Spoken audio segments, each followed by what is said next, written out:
Bonjour, chers mesdames et messieurs. Vous voyez, très longtemps, lorsque vous faites une analyse approfondie sur les cours dont on mène dans les classes, dans les salles de classe, vous verrez que l'impérialiste a depuis longtemps inculqué dans nos pensées, dans nos idées, notre conscience, que nous ne sommes rien. Notre continent n'est rien et que nos pays sont les plus démunis, les plus pauvres. Oui, et bien évidemment, déjà inculqué dans la tête, c'est ainsi. Mesdames et messieurs, j'ai fait un rêve. Et dans ce rêve, c'est un rêve profond, dans un profond sommeil et un sommeil profond. Et je revivais le résumé de l'histoire. Depuis longtemps, si vous prenez conscience, les cours de l'histoire n'ont fait qu'à nous faire comprendre que nos pays, les pays comme les États-Unis, les pays de l'Europe possédaient déjà presque la moitié des richesses du monde, quelles qu'en soient les richesses souterraines, les richesses naturelles et bien sur le plan évolutionnel.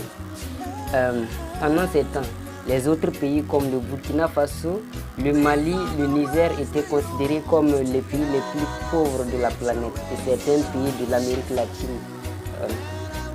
Bien évidemment, ces impérialistes nous ont imposé la démocratie, qui est en elle-même une forme de dictature.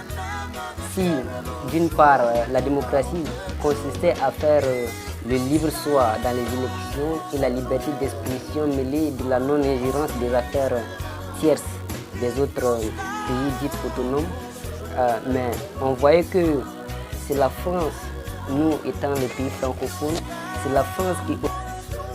Et maintenant, vous voyez une chose, dans ce rêve, je voyais l'impérialiste qui sautait comme des mousses, des crapauds, des canards boiteux pour s'insérer dans les affaires politiques de nos États africains.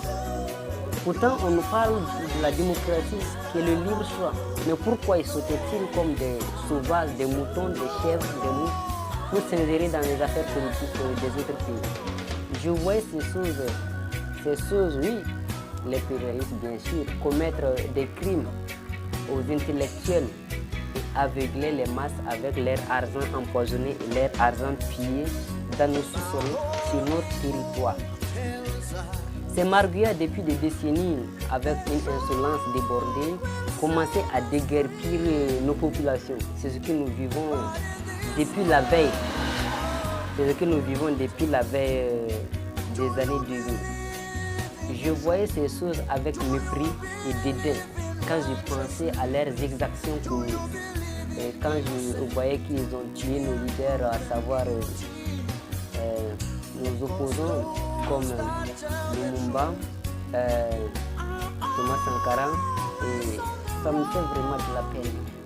Dans mon rêve, je voyais 3 lions. Oui, c'est la joie. Je revoyais 3 lions. Face à l'impérialisme, ces 3 lions, l'un sortait dans un pays d'État du Sahel, le Mali, l'autre sortait du Burkina et l'autre était du Niger. Ils étaient prêts pour défendre leur population que les singes et les mousses avaient longtemps opprimés. Ils avaient le zèle et l'altruisme des siens. Ils étaient même prêts à la mort pour apporter le soutien et la délivrance. Oui, ils avaient le zèle de prendre l'autonomie et donner à leur peuple la liberté et le libre choix. C'est ainsi que vous verrez, suite à l'ingérence humanitaire, nous avons des États comme la Côte d'Ivoire avec un chef dictateur. Nous avons le Togo. C'est ça. Hein. Et nous avons aussi le Nigeria, où leur chef d'État, souvent on dit, d'autres disent même qu'il dort même dans les réunions. Je me pose la question, comment ces gens de chefs peuvent apporter des solutions concrètes à leur pays? Tu pars dans une réunion et c'est toi qui somnoles. Que vas-tu apporter? Tu n'es pas un enfant, n'est-ce pas? Et la France de Macron, lui aussi, il est là de l'autre côté. Il vient même la France, il n'arrive pas à gérer normalement la population. Et là, de l'autre côté, impératif et c'est toi qui as l'insolence exagérée dans le pays État africain. Dégagez-vous-en. Tel était mon rêve. J'avais vu l'impérialisme, ses exactions. Ils avaient vu ces trois lions qui allaient apporter du soutien à l'Afrique. Il s'agit à nous maintenant de les supporter.